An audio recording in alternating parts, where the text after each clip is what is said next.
Bismillah, alhamdulillah, wassalatu wassalamu ala rasulillah wa ala alihi wa sahbihi wa mawalah. Rabbi syrah li sadri wa yassir li amri wahlul 'uqdatam min lisani yafqahu qawli. Subhanaka la ilma lana illa ma 'allamtana innaka antal alimul hakim wa la hawla wa la quwwata illa billahil aliyyil 'azim. Sama-sama kita muliakan para alim ulama, para ustaz, para sesepuh masyarakat, ketua dan pengurus masjid Sepakat Irsyadun Nas, bapak-bapak, ibu-ibu, jamaah salat subuh yang insyaallah kita semua dirahmati oleh Allah Subhanahu wa taala. Tidak henti-hentinya kita bersyukur kepada Allah Subhanahu wa taala dengan banyak-banyak mengucapkan alhamdulillah, dengan berusaha untuk selalu melaksanakan perintah Allah Subhanahu wa taala. Dan pada subuh ini kita diberikan Allah nikmat panjang umur, kesehatan serta kesempatan sehingga kita bisa melanjutkan kajian kita tentang ayat-ayat Allah Subhanahu wa taala.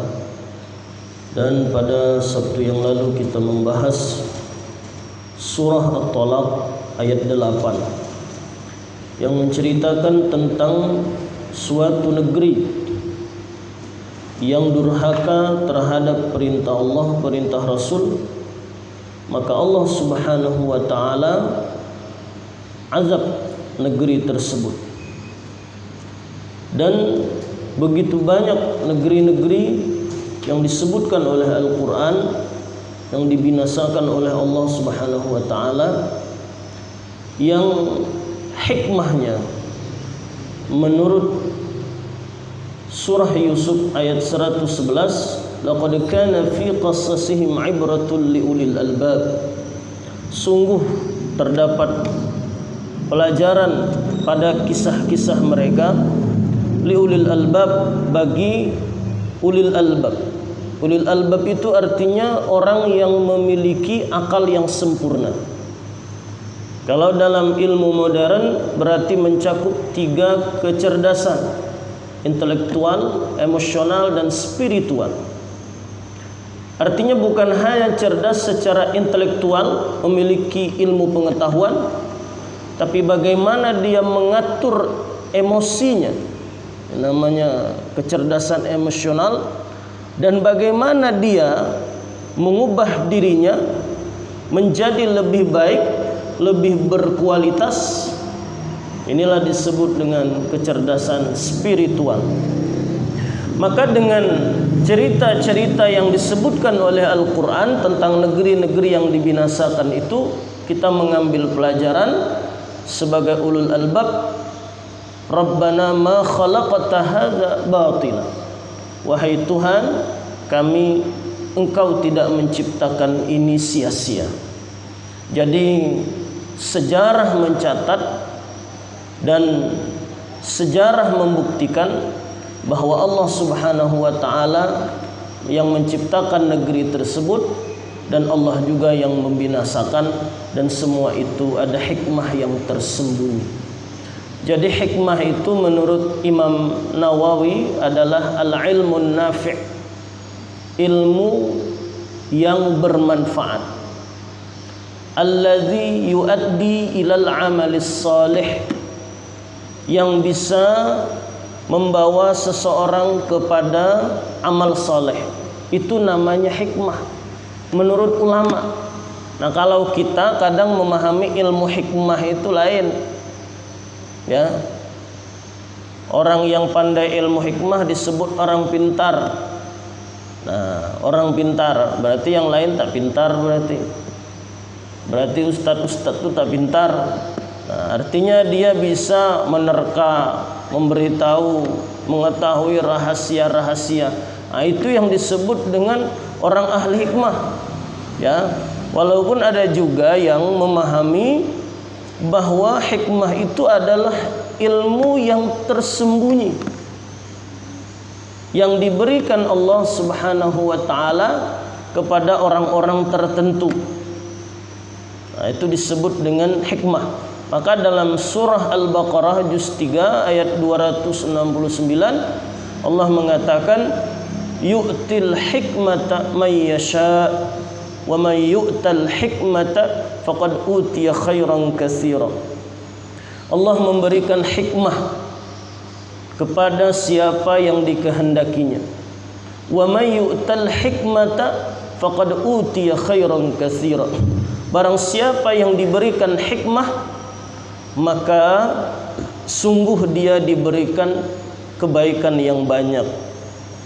Artinya hikmah itu bisa memantapkan keyakinan kita kepada Allah Subhanahu wa taala hingga mendorong lebih kuat, lebih giat untuk mempersiapkan diri bertemu dengan Allah Subhanahu wa taala.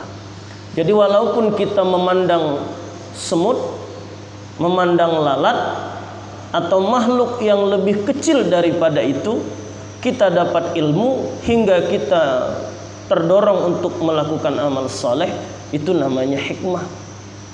Maka corona diciptakan oleh Allah tidak sia-sia, ada hikmahnya. Ya, yang biasanya tak pernah sembahyang takut juga mati, akhirnya rajin ke masjid. Nah, tahu aku kena mati, katanya sia-sia aku. Nah, itu hikmah namanya. Ya, jadi Al-Habib Abdullah bin Alwi Al-Haddad mengatakan supaya kita ini mendapatkan ilmu yang bermanfaat itu, maka kunci utamanya kita harus menguatkan keyakinan kita kepada Allah Subhanahu wa taala. Gimana supaya dapat ilmu hikmah? Dalam kitab yang fenomenal, karya yang luar biasa dari Al-Habib Abdullah bin Alwi Al-Haddad, walaupun dia seorang yang buta. Jadi kitab beliau Risalatul Mu'awanah wal Muzaharah itu menjadi suatu kitab rujukan utama dalam dunia tasawuf. Nah, ya, itu boleh dibaca, ada terjemahannya. Bahkan sudah ada yang bisa dimasukkan di Android. Namanya Risalatul Mu'awanah. Ya.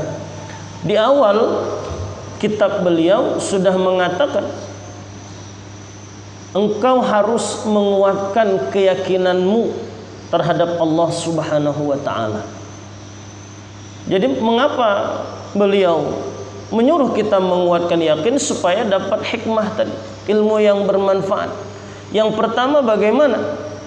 Ayyanzura aw yasgha ilal ayati wal akhbar.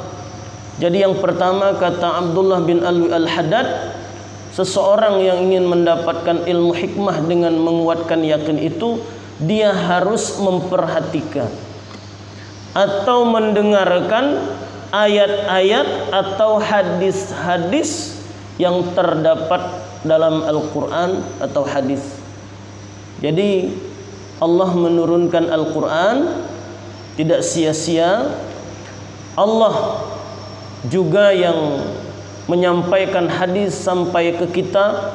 Yang besar disebut dengan Kutubut Tis'ah, yang paling kecil kita tahu namanya kitab Arba'in Nawawiyah, 40 hadis, kitab sahku.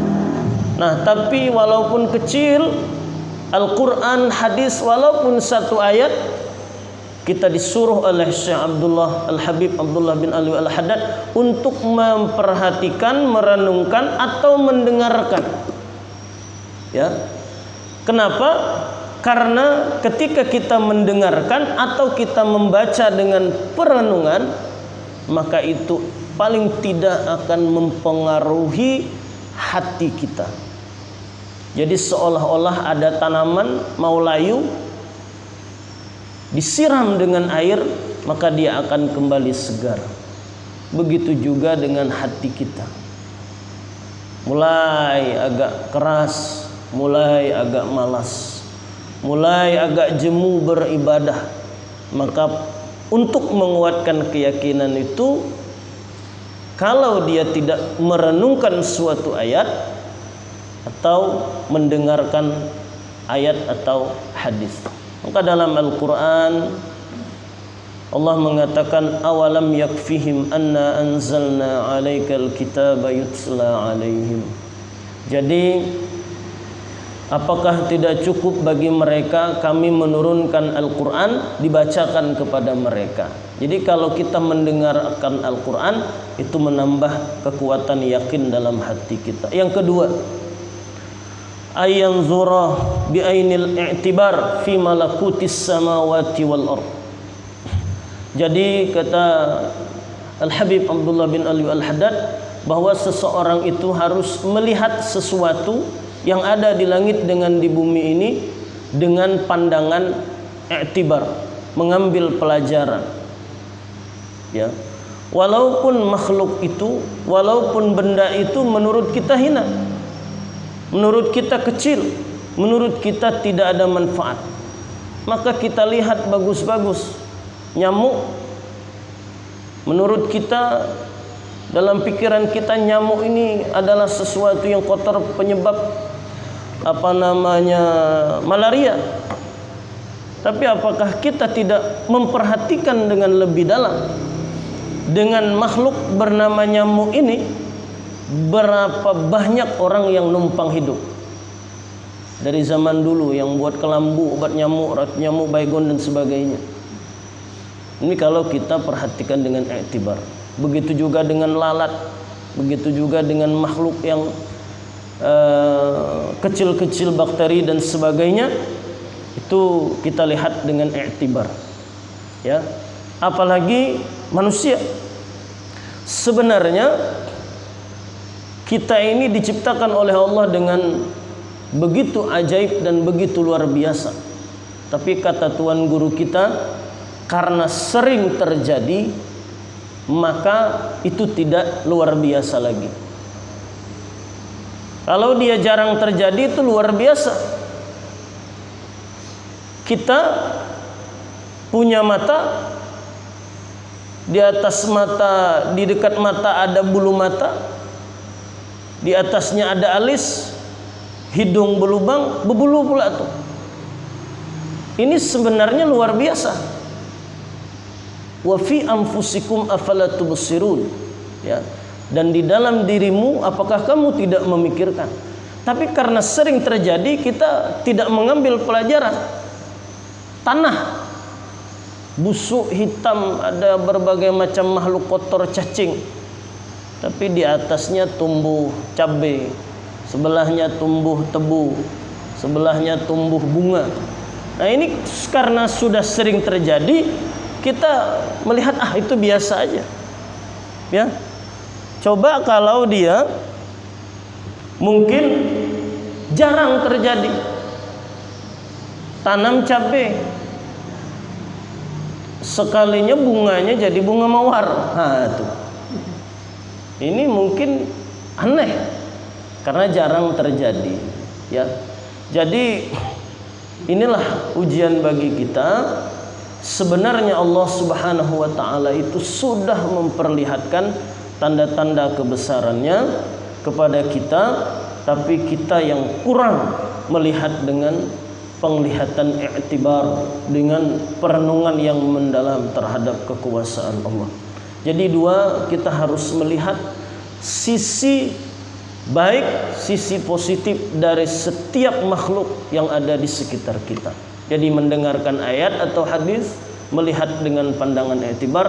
Yang ketiga, kata Al-Habib Abdullah bin Ali Al-Haddad, bahwa kita mengamalkan dengan benar-benar apa yang telah diperintahkan oleh Allah dan Rasulnya, baik itu wajib dengan ataupun sunat, dengan sungguh-sungguh. Nah, ini yang akan menumbuhkan keyakinan yang mantap dalam diri kita. Jadi kita melaksanakan perintah Allah, perintah Rasulullah itu memang benar-benar, memang dengan niat yang benar, dengan kesungguhan yang luar biasa. Maka jika tiga ini kita laksanakan, maka tumbuh keyakinan dalam hati kita, hati kita bercahaya, dan di saat itulah kita akan mendapatkan hikmah yang disebut dengan ilmu yang tersembunyi atau ilmu yang bermanfaat. Tapi kalau 3 ini ya tidak dilaksanakan, ayat tidak pernah membaca atau tidak pernah mendengar, berarti tak pernah pergi ke pengajian juga. Melihat sesuatu dengan biasa, biasalah tuh, kayak gitu tuh sudah lumrah. Nah ini ya, dan juga tidak mengamalkan apa yang telah diperintahkan, baik itu wajib atau sunat, maka tidak ada dapat hikmah yang luar biasa. Maka kalau kita bersungguh-sungguh di bulan Ramadan ini berpuasa dengan baik, maka dapat ilmu hikmah. Ya, saya bulan Ramadan ini alhamdulillah berusaha semaksimal mungkin. Tapi yang namanya manusia kita punya kekurangan. Tapi saya meyakini dengan seyakin-yakinnya bahwa puasa itu sendiri sejatinya akan membuat atau menangkal virus COVID-19 itu. Kenapa saya yakin begitu? Karena orang puasa walaupun dia lemah, tapi imunitas kekebalannya meningkat. Jadi sel-sel kita mati ketika puasa. Yang tua itu mati, nanti dimakan oleh yang muda. Jadi imunitas kita bertambah. Sudah itu kita waktu puasa kurang stres karena rileks. Kenapa rileks? Organ tubuh kita ini banyak yang istirahat, usus istirahat, tidak ada begawe. Liver, ginjal itu istirahat. Coba kalau ada puasa, kawan gohet terus. Baru di warung kopi ada lagi ngajak makan sop. Nanti ada yang ngajak makan sop, ada lagi yang makan soto. Nah, ini kapan dia istirahat, kasihan. Ya, jadi kalau tubuh kita ini terlalu banyak masuk, maka racun juga banyak masuk, maka liver, ginjal ini akan bekerja full, bekerja luar biasa. Nah, tapi yang paling penting itu ternyata puasa itu secara rohani atau secara batin itu mengontrol kita, merem kita untuk melakukan maksiat. Inilah titik suatu ketenangan. Ya. Jadi bayangkan kalau kita tidak puasa, mungkin ajakan maksiat itu terlalu besar dan nafsu kita ingin mengikuti. Tapi kalau puasa ini ada keinginan kecil, langsung ditangkal oleh yang namanya ibadah puasa. Dan disitulah letak ketenangan batin. Maka dalam bahasa ininya relaksasi, tenang, dan tidak ada stres. Oleh karena itu orang yang tenang, relaksasinya tinggi, sudah itu tidak stres, maka imunitasnya juga tinggi. Nah, kalau imunitas kekebalan tubuhnya tinggi, selesailah. Ya, tidak perlu lagi pakai obat-obat macam-macam, maka insya Allah virus itu pun kalah dengan orang yang kekebalannya tinggi. Jadi kenapa di Singapura saya lihat berita bahwa di sana tidak mau memberitakan sesuatu yang negatif, yang diberitakan yang positif, artinya yang sembuh, supaya menjadi stimulus, menjadi semangat bagi orang yang terkena atau yang belum terkena, bahwa ada yang sembuh, bahwa ini tidak begitu berbahaya. Artinya stimulusnya, sugestinya sudah bisa berarti sembuh. Nah, ini namanya kabar senang, artinya tidak membuat orang stres. Ini nengok TV, COVID-19 sudah bertambah, ada yang meninggal, dokter meninggal, sudah meninggal, ditolak pula tuh dikubur. Nah, ini tambah menakutkan ini nih. Jadi kabar kayak gitu menambah stres. Bahkan saya nenek saya, datuk saya sakit sudah sedih. Aku kalau mati macam mana, katanya nanti dibungkus plastik. Aidah aneh kata saya. Takut nian mati dibungkus plastik. Ya, karena mati musim kayak gini katanya, orang mati di TV dibungkus plastik katanya. Kata saya itu lain cerita. Ya. Nah, jadi itu mengerikan. Jadi itu maka kita kalau mengunjungi orang sakit, Walaupun kita melihat sudah tidak ada tanda-tanda mau sembuh, kita harus memberikan semangat. Ya, lihat wajahnya pucat, wajahnya kayak gini, kita beri semangat. Istirahat bang, mudah-mudahan sembuh. Banyak berzikir bang, mudah-mudahan abang pulih. Ya, walaupun kita melihat wajahnya lain sudah. Jangan kita sebut abang menyakit, abang banyak ginjal, diabetes kena juga. Oh, tetangga aku kemarin sebentar cuma abang di rumah sakit langsung game. Nah itu kasihan kawan ya. Jadi ini 3 supaya kita tambah yakin. Kita mulai dari personal masing-masing individu kita. Nah jadi kalau kita baik, seluruhnya baik, itu namanya saleh.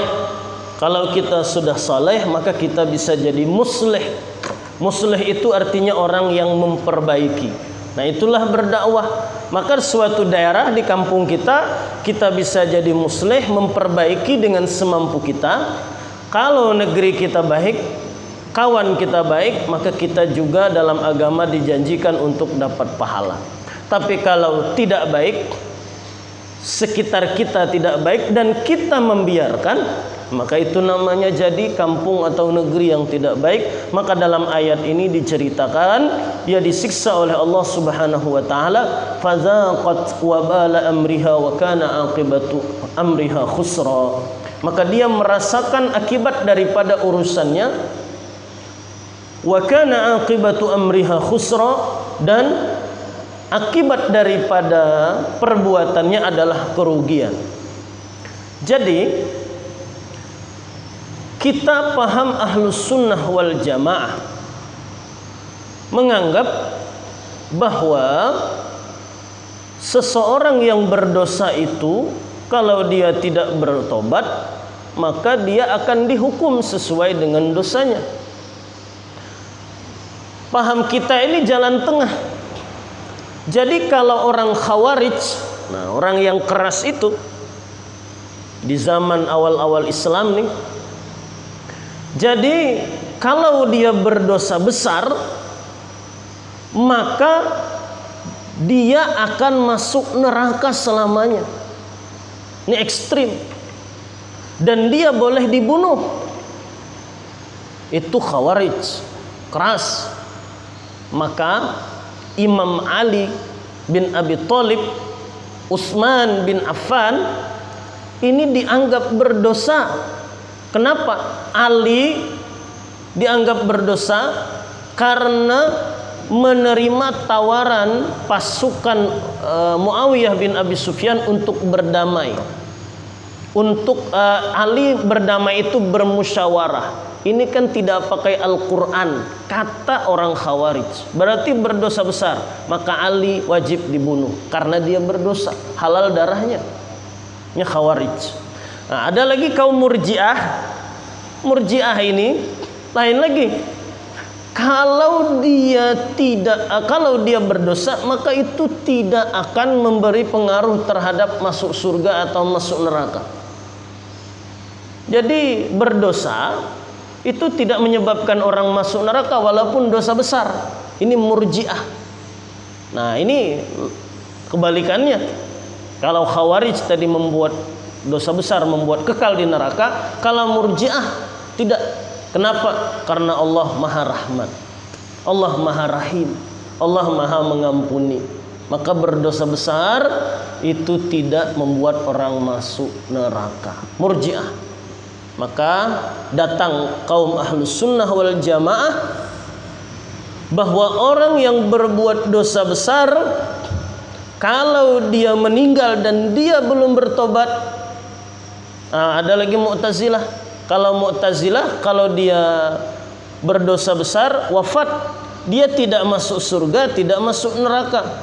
Namanya masuk manzilah bainal manzilatain. Jadi di surga ada satu tempat di antara surga dan neraka. Di situ tempat orang yang berbuat dosa besar. Berarti ada tempat ketiga. Yang kita tahu cuma ada surga, ada neraka. Kalau di Al-Quran ada namanya Al-A'raf, surah Al-A'raf, surah ke-7 dalam Al-Quran. Nah, Al-A'raf itu bukan tempat yang selamanya, cuma tempat sementara antara surga dengan neraka, pagarnya. Nah, ini Al-A'raf ini tempat orang yang sama timbangan dosa dan amal baiknya. Jadi ketika orang yang amal baiknya banyak masuk surga, yang amal jahatnya lebih berat masuk neraka. Yang sama ini diam sementara di Al-A'raf. Nah, sementara setelah itu dia akan masuk surga dengan rahmat Allah. Kalau paham Mu'tazilah yang semuanya pakai akal, orang yang berbuat dosa besar meninggal tak sempat tobat, maka selamanya di tempat antara surga dan neraka. Namanya manzilah bainal manzilatain. Nah, jadi kalau kita paham Ahlus Sunnah wal Jamaah, yang moderat, yang tengahnya, kalau orang itu berbuat dosa besar, kalau dia tobat diampuni. Kalau dia belum sempat tobat, maka dia masuk neraka dulu, disucikan di neraka. Karena dia Islam, maka ujung-ujungnya nanti dia masuk surga. Itu paham Ahlus Sunnah wal Jamaah. Nah, jadi Ahlus Sunnah wal Jamaah memahami pula bahwa perbuatan kita itu akan dibalas sesuai dengan perbuatan kita, baik atau buruk. Tadi kalau Murji'ah tidak memberi kesan, tidak dibalas berarti kalau berbuat dosa. Nah, itu salah. Artinya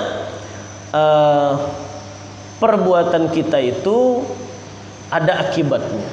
Nah, jadi negeri yang durhaka itu akan menerima akibatnya, baik itu di dunia Allah bisa saja timpakan azab. Bedanya kalau zaman sebelum Nabi Muhammad, kalau kaum itu durhaka maka langsung kontan, ya, sudah diutus Rasul tidak mau ikut juga, maka nanti tunggu, langsung dibinasakan, langsung dipunahkan, walaupun peninggalannya tidak dibinasakan. Sebagiannya ada juga yang rumahnya, kampungnya, negerinya habis semuanya. Nah, itu sebelum Nabi Muhammad. Tapi kaum Nabi Muhammad, ya, itu dibiarkan. Nah, diberikan penundaan waktu sampai dia tobat, sampai dia sadar. Nah, itu bedanya. Jadi karena doa Nabi Muhammad dalam dalam hadis, Allahumma ghfir liqaumi fa innahum la ya'lamun. Allahumma hdi qaumi fa innahum la ya'lamun. Ya Allah, ampuni kaumku karena mereka tidak tahu. Jadi seharusnya malaikat Jibril sudah datang. Kata Jibril, wahai Muhammad, macam mana aku angkat gunung Uhud tuh, aku lempar ke orang kafir, binasa mereka seperti kaum Ad, kaum Samud, kaum yang lain. Jangan, kata Nabi Muhammad. Nah, ini luar biasa hati Nabi penuh dengan kasih sayang, sehingga Nabi tidak mau umatnya langsung dibinasakan, ya. Nah, jadi yang dibinasakan itu setelah datang Rasul. Maka ini terjadi perdebatan juga. Bagaimana kalau orang itu tidak pernah sampai utusan Allah? Jawaban pertama, wa im min ummatin illa khala fiha nazir. Setiap umat, setiap bangsa itu menurut Al-Quran ada rasulnya. Sejarah saja mungkin yang tidak konkret mencatat bahwa oh ini tidak ada nabi. Salah. Ada rasul diutus oleh Allah. Jadi di Yunani yang punya peradaban maju, jangan salah, ada namanya Hermes. Hermes itu ada yang berpendapat itu adalah juga Nabi Idris, ya. Jadi orang-orang hebat di Yunani, di kebudayaan dulu sudah ada rasulnya. Kenapa? Karena jumlah nabi dan rasul seluruhnya 124.000. Bukan 25. Nabi semuanya 124.000. Yang bergelar nabi dan rasul 313. Yang ada di Al-Quran cuma 25. Yang terakhir Nabi Muhammad. Nah, sebelumnya itu banyak nabi, ya. Jadi Buddha. Nah, Buddha itu ada yang meneliti kemungkinan besar dia adalah nabi. Maka saya lihat, baca-baca. Jadi kata ulama, kemungkinan besar Buddha itu adalah Nabi Zulkifli. Nah, kita belajar di buku-buku, guru-guru jarang mendengar cerita Nabi Zulkifli, ya, karena tempat Nabi Zulkifli itu namanya Kafilawastu. Jadi Zulkifli itu bahasa Arab. Kifli artinya orang Kafilawastu. Dia bapaknya seorang raja, kaya raya, punya kekuasaan. Dia anak raja, dia tahan keluar dari kerajaan, melihat orang-orang yang miskin, merenung dan mendapatkan pengetahuan. Cuma anak muridnya ini menganggap bahwa gurunya ini hebat, maka dijadikan Tuhan, dijadikan Buddha, ya, namanya Siddhartha Gautama, ya. Jadi Nabi itu sudah diutus oleh Allah. Nah, jadi kalau sudah ada Rasul, maka Allah berhak menyiksa kalau mereka tidak ikut. Bagaimana kalau memang tidak ada Nabi dan Rasul? Jadi kalau dulu sebelum Nabi Muhammad, kalau nabinya wafat, hukumnya boleh ikut, boleh tidak. Jadi Nabi Isa sudah diangkat ke langit, maka kaum Nabi Isa boleh ikut, tidak wajib. Boleh beriman, boleh tidak beriman, karena kalau nabinya wafat habis sudah. Nah, ada yang ikut, ada yang tidak. Bagaimana kalau orang itu berada di antara dua rasul, namanya ahlul fatrah. Nabi Muhammad belum datang, Nabi Isa sudah lewat. Nabi-nabi itu tidak ada. Nah, ini makanya ada pembahasan kalau Mu'tazilah, mereka itu dihukum dengan akal, karena Mu'tazilah ini pakai akal, ya. Jadi kata Mu'tazilah, kalau dia berbuat baik menurut akal, maka dibalas nanti baik. Kalau berbuat jahat menurut akal itu jahat, maka nanti dibalas dengan jahat, artinya masuk neraka. Tapi kalau ahlu sunnah wal jamaah, kalau dia hidup di antara dua nabi atau orang itu tidak sampai ajaran Islam, seperti di Jambi mungkin tidak ada yang berdakwah di pedalaman hutan suku anak dalam. Kalau di Kalimantan suku Dayak itu tidak ada yang berdakwah. Nah, maka nanti di akhirat mereka bagaimana?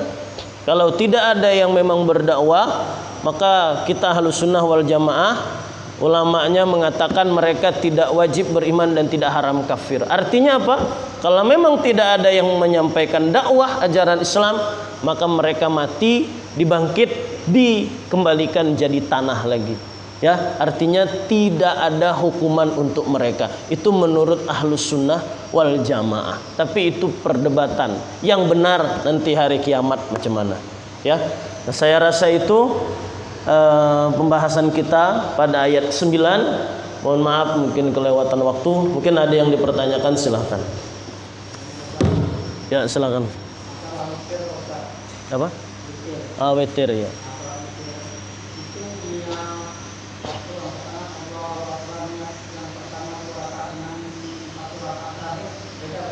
Beda, ya. Jadi yang usollinya ini sunat, ya. Jadi saya jelaskan dulu sebelum ini bahwa witir itu ada dua macam, ya. Yang pertama kita di sini pakai Imam Syafi'i 2-1, 2 rakaat dan 1 rakaat. Itu mazhab Syafi'i. Kalau mazhab Hanafi itu 3 rakaat, ya, 3 rakaat, tapi tidak seperti sholat maghrib. Artinya apa? Tidak pakai tahiyat awal. Nah, itu mazhab Hanafi. Jadi boleh dua-duanya, silahkan.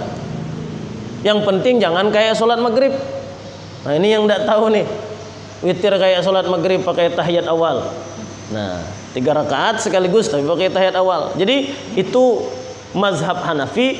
Kalau mazhab Syafi'i 2 kali salam. Nah, niatnya usolli sunnatal witri rak'ataini. Usolli sunnatam minal witri rak'ataini. Pakai min. Nah, atau sunnatal witri boleh juga, ya. Tak masalah. Jadi itu tidak wajib. Sunnah usolli itu tidak wajib. Yang wajib itu dalam hati. Sahaja aku sembahyang sunnah witir. Itu yang wajib. Qasad usolli, ta'arud sunat, ta'yin witir. Kalau 3 itu sudah ada dalam hati kita, sahlah sembahyang itu. Ya, sahaja aku usolli, sunnata ta'arud, witir, ta'yin. 3 itu sudah ada dalam hati kita, itu sudah sah. Kalau jadi makmum, tambah jadi makmum. Kalau sudah bertakbir, nah aku lupa makmum, masukkan dalam hati, aku jadi makmum. Boleh. Tidak mesti di awal, di tengah, tapi pahalanya dicatat ketika niat jadi makmum tuh. Nah, itu ya. Jadi kalau yang afdal yang mana? Nah, maka kita kembali ke kaidah fikih, makana aksara fi'lan kana aksara fadlan. Sesuatu yang banyak perbuatannya, maka itu yang lebih banyak keutamaannya. Artinya, saya ikut mazhab Syafi'i dan ikut kaidah itu, yang banyak perbuatannya 2-1. Karena kalau 2-1, 2 kali salam, 2 kali tahiyat. Jadi mazhab Syafi'i yang saya ikuti itu lebih afdal menurut saya. Tapi kalau mau yang langsung 3, silahkan juga. Berarti mazhabnya mazhab Hanafi. Ya, niatnya usolli sunnatal witri salasa raka'atin. Itu yang wajib. Jadi usolli itu tidak wajib. Ya, yang wajib itu dalam hati ketika kita takbir, Allahu Akbar, memulai berarti kita salat, maka dalam hati kita masukkan aku salat sunnah witir. 3 rakaatnya tidak wajib dalam niat. Itu hanya pelengkap. Yang penting tadi qasad, usolli, ta'arud, ta'yin, usolli sunnatal witri. Kalau sembahyang subuh, usolli fardhas subhi. Jadi kalau ada orang yang mohon maaf terkena waswis, payah masukkan itu, ya, jangan ribut-ribut, jangan ribet-ribet. Apa? Allahu Akbar. Yang 3 tadi saja. Yang 3 tadi, makmum nyusul. Allahu Akbar. Dah. Kita mungkin hati ini lagi bergejolak, ya, payah masukkan niat tuh. Jadi jangan sampai usolli sampai 10 kali. Usolli. Salah pula tuh. Usolli katanya itu. Ya, itu mengganggu orang. Bukan berpahala, malah berdosa. Ingat, usolli itu cuma untuk menolong hati supaya bisa memasukkan niat. Itu tidak wajib. Yang wajib dalam hati. Nah, ini buatan produk ulama mazhab Syafi'i, terutama yang di di Indonesia, di Nusantara, pakai usolli supaya orang tadi memudahkan. Nawaitu shauma ghadin juga tidak wajib. Nawaitu dengan lafaz yang wajib dalam hati. Aku niat puasa esok hari daripada menunaikan kewajiban Ramadan. Fardu karena Allah Ta'ala. Jadi fardunya itu wajib, puasanya wajib, aku berniat itu wajib. 3 rukun niat itu tuh. Qasad, aku, sahaja aku, berniat, aku sholat atau puasa, ta'arud, fardu, hukumnya fardu atau sunat, ta'yin menentukan. Ya, saya rasa itu. Jadi itu saya jelaskan ya, Syafi'i dengan Hanafi. Tapi silahkan mau pilih yang mana. Itu keputusan, pilihan itu dipilih masing-masing. Yang penting kita menghargai. Nah, saya rasa itu. Ada lagi? Kalau tidak ada, wallahu a'lam bishawab. Mohon maaf salah ada khilaf. Akhirul kalam. Assalamualaikum warahmatullahi wabarakatuh.